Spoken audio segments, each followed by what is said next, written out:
नमस्कार दोस्तों, मैं प्रिंस सैनी आपका स्वागत करता हूं हमारे चैनल लर्न एंड ग्रो में। आज हम बात करेंगे position time graph in uniform motion in one dimension के अंदर और इसी तरह से velocity time graph in uniform motion की बात करेंगे। तो ये दोनों टॉपिक आज हम करेंगे।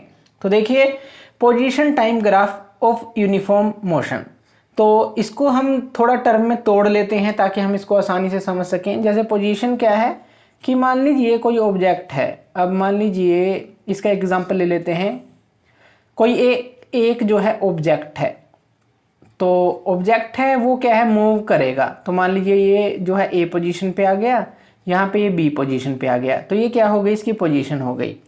तो इस तरह से जो हमारे पास है कि वो पोजीशन चेंज करे, तो पोजीशन तो वो हो गई किसी भी ऑब्जेक्ट की।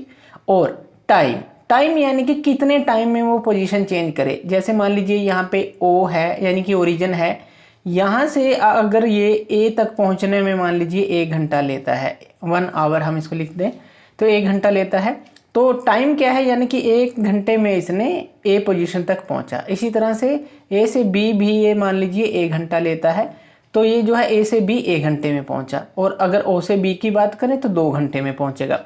तो इस तरह से पोजीशन क्या है कि वो किस जगह पे है, और टाइम क्या है यानी कि कितने टाइम में वो उस जगह पे वो पहुंचा है या कितना उसने डिस्टेंस या डिस्प्लेसमेंट कवर किया है। उसके बाद बात कर लेते हैं यूनिफॉर्म मोशन की। यूनिफॉर्म मोशन क्या होता है, अगर कोई भी ऑब्जेक्ट इक्वल डिस्टेंस कवर करे, इक्वल डिस्टेंस और वो भी इक्वल इंटरवल ऑफ टाइम में कवर करे। यानी कि 1 घंटे में अगर ऑब्जेक्ट जो है मान लीजिए ये 5 किलोमीटर चल रहा है, अगले 1 घंटे में भी ये अगर 5 किलोमीटर चले, तो इस तरह से 1 घंटे में 5 किलोमीटर की दूरी तय कर रहा है। यानी कि जो ये मोशन है इसका यूनिफॉर्म मोशन है। वन डायमेंशन का क्या मतलब है कि एक ही दिशा के अंदर जो है आपको 3 कोऑर्डिनेट होते हैं आपके पास, एक्स वाई जेड। तो एक ही कोऑर्डिनेट से आप उसके बारे में बता सकें उसकी पोजीशन को, कि जैसे कि इससे इस लाइन से ही हम बता सकते हैं कि यहाँ से वो कहाँ पे है, ओ से ए कितनी दूरी पे है, कितने टाइम में गया, इसी तरह से ओ से बी कितनी दूरी पे है, कितने टाइम में गया। तो इस तरह से एक ही कोऑर्डिनेट का यूज करके आप उसको बता सकें। तो इस तरह से आप पोजीशन, टाइम, यूनिफॉर्म मोशन और वन डायमेंशन को समझ सकते हैं। पीछे हम जो है सारे के बारे में डिस्कस कर चुके हैं। अब बात कर लेते हैं इसके ग्राफ के बारे में कि पोजीशन टाइम ग्राफ जो है of uniform motion in one dimension के अंदर। अब इसके अंदर क्या है, मान लीजिए पहले तो आप जो हैं 2 एक्सिस लगा लीजिए। तो हम पोजीशन टाइम ग्राफ बना रहे हैं, तो हमारे पास 2 एक्सिस होंगे। 2 एक्सिस कौन कौन से हैं, जो वर्टिकल एक्सिस होता है वो कौन सा एक्सिस होता है, ये पिछले टॉपिक में भी हमने पढ़ा था, ये पोजीशन एक्सिस है। और ये जो है ये हमारा जो हॉरिजॉन्टल एक्सिस है ये टाइम एक्सिस है। यानी कि आप इसको टी से डिनोट कर सकते हैं, और जो ये पोजीशन है इसको आप किससे डिनोट करते हैं, स्मॉल एक्स से डिनोट हम कर देते हैं। अब मान लीजिए कोई भी एक ऑब्जेक्ट है, तो अगर हम उसकी जो है यूनिफॉर्म मोशन के अंदर जो है उसका ग्राफ बनाएं, तो वो किस तरह का बनता है, इस तरह की एक लाइन बनती है, इस तरह की बिल्कुल एक इंक्लाइंड लाइन बनती है।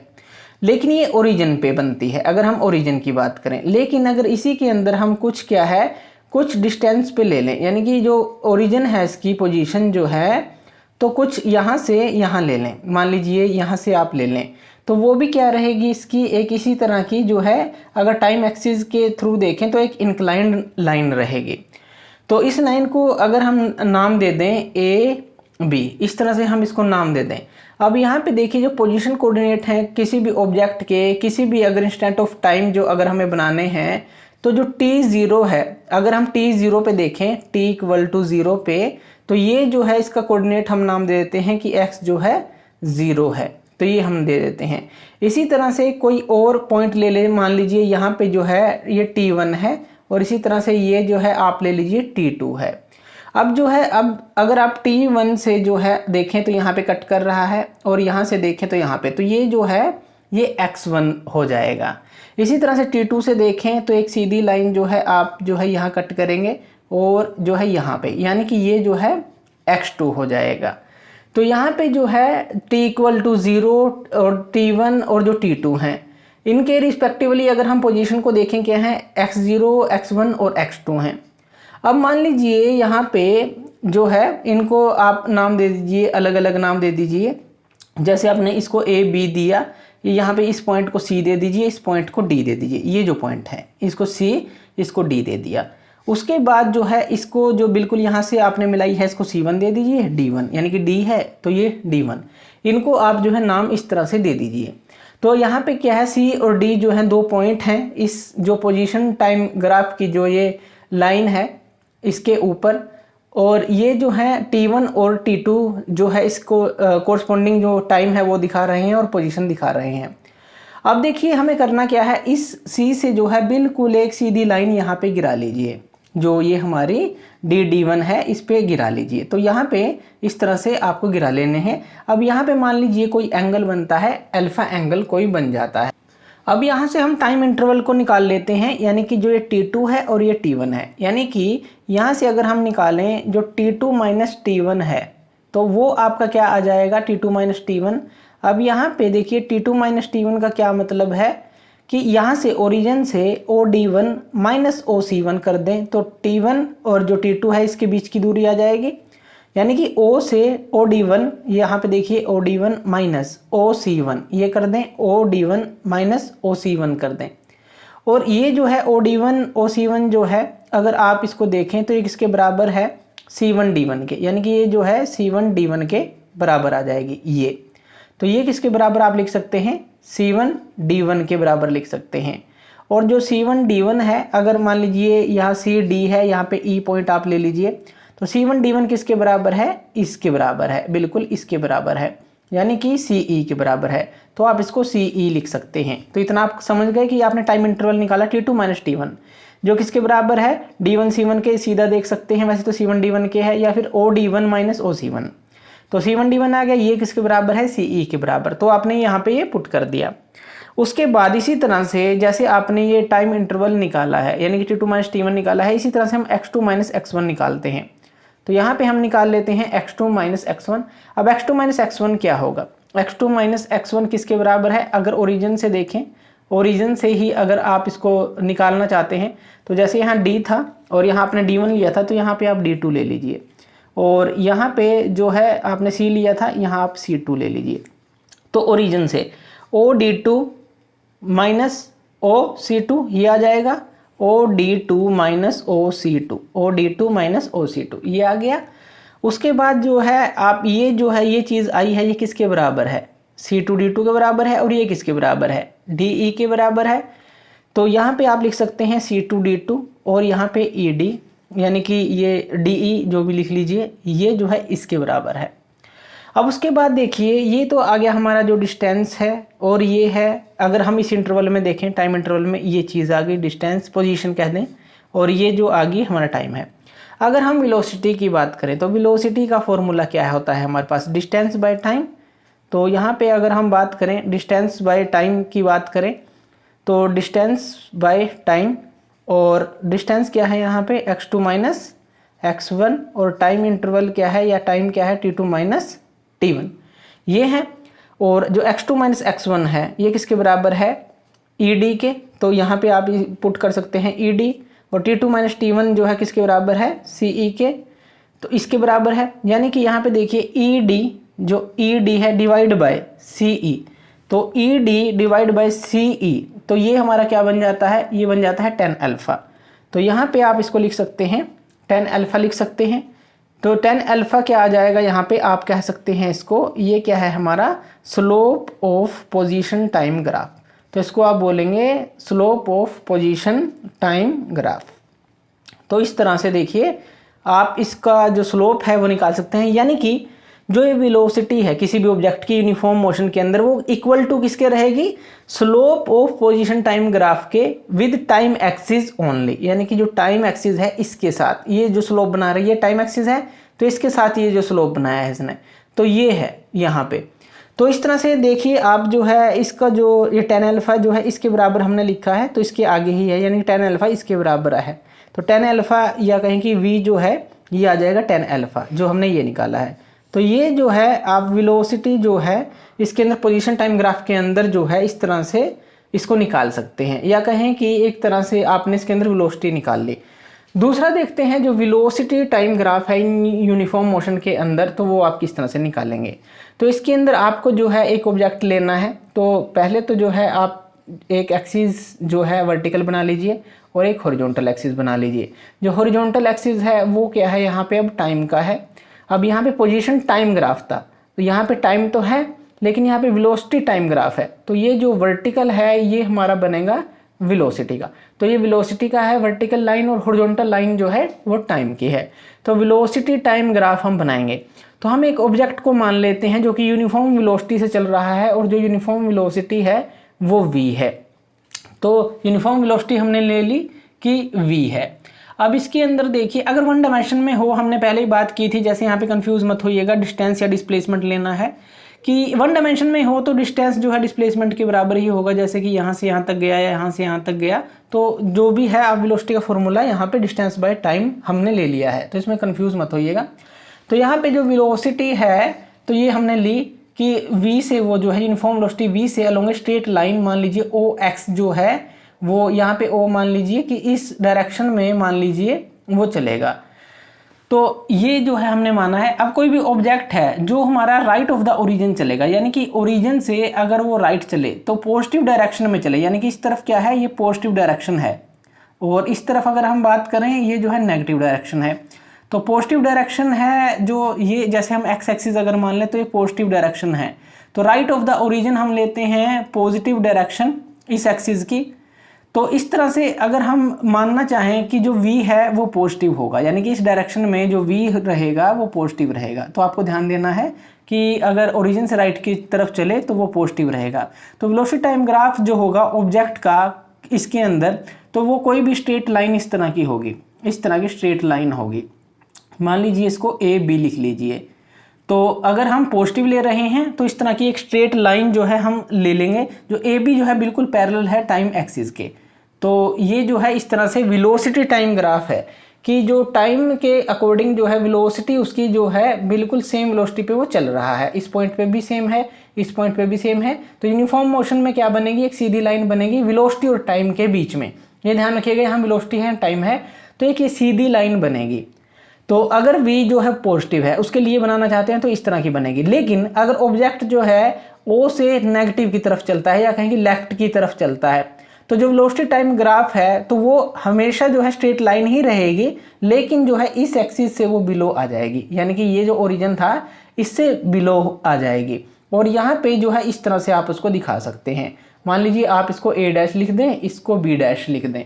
तो इस तरह से जो है, अब ये जो है यहाँ पे अगर वेलोसिटी की बात करें तो वो नेगेटिव रहेगी। तो यहाँ पे ये नेगेटिव वेलोसिटी है। तो ऑब्जेक्ट अगर मान लीजिए वो टुवर्ड्स द लेफ्ट जाता है ओरिजिन के, तो वेलोसिटी टाइम ग्राफ में अगेन जो है एक स्ट्रेट लाइन होगी, पैरेलल टू टाइम एक्सिस होगी, लेकिन ये जो है ये इससे बिलो होगी, टाइम एक्सिस से बिलो होगी। तो इससे हम जो है यहाँ पे इसको इस तरह से लगा सकते हैं, या आप इसको डॉटेड लाइन लगा के अलग अलग कर सकते हैं कि ये डॉटेड है तो ये नेगेटिव में है, इस तरह से कर सकते हैं। अब देखिए जो वेलोसिटी टाइम ग्राफ है किसी भी मूविंग ऑब्जेक्ट का, तो ये हमें किस चीज़ में हेल्प करता है, ये डिस्प्लेसमेंट को कैलकुलेट करने में हेल्प हमारी करता है। तो गिवन इंटरवल टाइम में, जो टाइम का गिवन इंटरवल है, तो अब देखिए इससे हम कैसे करेंगे। अब देखिए वेलोसिटी टाइम जो ग्राफ के अंदर है, मान लीजिए यहाँ पे कोई पॉइंट आप मान लीजिए इसके बीच में 2 पॉइंट और ले लीजिए कि C और जो D है, मान लीजिए 2 पॉइंट्स हैं वेलोसिटी टाइम ग्राफ इसके लाइन के ऊपर, और किसी भी टाइम यानी कि यहाँ पे t1 है और मान लीजिए यहाँ पे जो टाइम है वो t2 है। तो t1 इंस्टेंट पे t2 इंस्टेंट पे जो है इस तरह से आपने 2 पॉइंट ले लिए कि C1 है और C है और D है, t2 पे D है। तो इस तरह से आपने ले लिए, और यहाँ पे जो C है ये जो लाइन लगाई आपने, यहाँ C1 लिख लीजिए, यहाँ D1 लिख लीजिए कि ये जो आपने से बिल्कुल जो है परपेंडिकुलर गिराए हैं, तो ये लाइन जो आपने मिलाई है।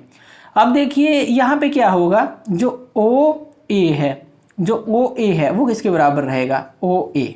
अगर हम वेलोसिटी की बात करें, OA क्या है, वेलोसिटी है, ये वर्टिकल एक्सिस OA, ये किसके बराबर है, यहाँ पे C1 C के बराबर है और D1 D के बराबर है। तो आप इसको कुछ भी लिख सकते हैं, C1 C के बराबर लिख लीजिए, D1 D के बराबर लिख लीजिए। है क्या, ये वेलोसिटी है, तो V से हम इसको डिनोट कर देते हैं। इसी तरह से हमने OA निकाली। अब OC1, जो OC1 है ये आप निकालें, OC1 ये तो हमने ये निकाला। अब ये OC1 निकालें। OC1 जो है हमारा किसके बराबर है, T1 के बराबर है। OD1 किसके बराबर है, T2 के, क्योंकि ये जो टाइम है ये T2 इंस्टेंट पे है। तो ये t2 के बराबर है। अब जो डिस्प्लेसमेंट है ऑब्जेक्ट का अगर हम टाइम इंटरवल में निकालें t2 माइनस t1 में, तो वो क्या होगा, यानी कि जो डिस्प्लेसमेंट है, अगर आप डिस्प्लेसमेंट निकालें तो वेलोसिटी की बात कर रहे हैं, तो अगर आप डिस्प्लेसमेंट निकालें कितने टाइम इंटरवल में, t2 माइनस t1 में, तो वो आपका क्या आ जाएगा, यूनिफॉर्म वेलोसिटी, इसका जो फॉर्मूला है वो क्या होगा, uniform velocity into time interval, यही फॉर्मूला होगा, टाइम इंटरवल। तो ये फॉर्मूला इसका हो जाएगा। डिस्प्लेसमेंट क्या है, यानी कि अगर यूनिफॉर्म वेलोसिटी क्या है, डिस्प्लेसमेंट बाय टाइम, तो अगर आप डिस्प्लेसमेंट वहां से निकालेंगे तो वो क्या आ जाएगा, uniform velocity into time taken. इतना आ गया। तो यहाँ पे यूनिफॉर्म जो वेलोसिटी है वो तो हमारी v ही है, जो हमने बात की थी कि वो तो v ही रहेगी हमारी। तो यहाँ पे ये क्या आ जाएगा, यहाँ पे ये आ जाएगा v, और टाइम इंटरवल कितना है, t2 माइनस t1 है। तो डिस्प्लेसमेंट क्या आ गया, uniform velocity into time interval, uniform velocity v है और t2 माइनस t1 जो है टाइम इंटरवल आ गया। अब जो v है हमारा, जो v है वो किसके बराबर है, ये देखिए v यहाँ c1c और d1d के बराबर है। तो यहाँ पे मान लीजिए आप पुट कर लें, यहाँ पे आप पुट कर लें c1c पुट कर लें जो v की जगह है, और जो t2 माइनस t1 है, t2 माइनस t1 जो है अगर आप इसको लिखें तो वो क्या आएगा, t2 माइनस t1 यहाँ पे, वो यहाँ पे t2 माइनस t1 करेंगे तो od1 माइनस oc1 आएगा। तो यहाँ पे देखिए t2 माइनस t1 क्या आएगा, od1 माइनस oc1, यही आएगा। अगर आप टाइम इंटरवल निकालते हैं t2 माइनस t1, यानी कि od1 में से oc1 घटा दें तो ये t2 माइनस t1 आ जाएगा, यानी कि ये जो आ जाएगी बीच की दूरी। तो यहाँ पे जो है t2 माइनस t1 की जगह आप od1 माइनस oc1 लिख सकते हैं। उसके बाद देखिए od1 माइनस oc1, अगर od1 जो है माइनस oc1 जो है वो किसके बराबर है, c1 d1 के बराबर है। यहाँ पे देखिए od1 माइनस oc1, ये t2 माइनस t1 आ गया, और c1 d1 के बराबर है। तो c1 d1 आप यहाँ पे लिख सकते हैं, यानी कि आप यहाँ पे क्या लिख सकते हैं, c1c इंटू c1 d1, ये आपने लिख दिया। तो c1 d1 आ गया। अब देखिए अगर आप देखें c1c इंटू c1 d1, ये क्या आ जाएगा हमारा, ये एरिया बन जाएगा, यानी कि हाइट ये कह लें या लेंथ इंटू ब्रेथ कह लें, तो ये जो है एरिया बन जाएगा। एरिया किसका बन जाएगा, जो ये पार्ट है, ये पार्ट जो है, यानी कि इसको आप कैसे लिख सकते हैं, area c1 d1d, c1 d1d, ये जो एरिया बन जाएगा, यानी कि ये जो है c1c इंटू c1 d1, ये जो है लेंथ इंटू ब्रेथ कर दें तो ये जो है आप एरिया निकाल लेंगे इसका। तो इस तरह से एरिया जो है इसका ये निकल जाएगा। तो यहाँ पे आप क्या देख सकते हैं कि जो डिस्प्लेसमेंट है, ये जो डिस्प्लेसमेंट है किसी भी ऑब्जेक्ट का किसी भी टाइम इंटरवल पे t2 माइनस t1 के अंदर is numerical equal to the area of the, जो हमारा एरिया है अंडर जो ये वेलोसिटी टाइम ग्राफ है between the instant t1 and t2। आप इस तरह से कह सकते हैं कि आप जो डिस्प्लेसमेंट है आसानी से जो है निकाल सकते हैं। तो इस तरह से ये तो पॉजिटिव वेलोसिटी के लिए निकाला, लेकिन अगर ऑब्जेक्ट जो है नेगेटिव वेलोसिटी के साथ मूव करे तो एरिया क्या होगा, नीचे जो है ये जो है, यानी कि जो भी लाइन है, तो ये जो है एरिया वो बिलो द जो इसके टाइम एक्सिस है, तो वो जो है उसको हम ले लेंगे। तो डिस्प्लेसमेंट भी क्या हो जाएगा, वो भी नेगेटिव हो जाएगा। तो इस तरह से अगर ऑब्जेक्ट जो है नेगेटिव वेलोसिटी के साथ चलता है तो जो एरिया है below the velocity time graph उसको हम नेगेटिव लेंगे, जो एरिया आ जाएगा, और इससे क्या होगा, डिस्प्लेसमेंट भी हमारा नेगेटिव होगा। तो उसके लिए भी आप निकाल सकते हैं। तो ये था हमारा पोजीशन टाइम ग्राफ और velocity time graph. Thank you.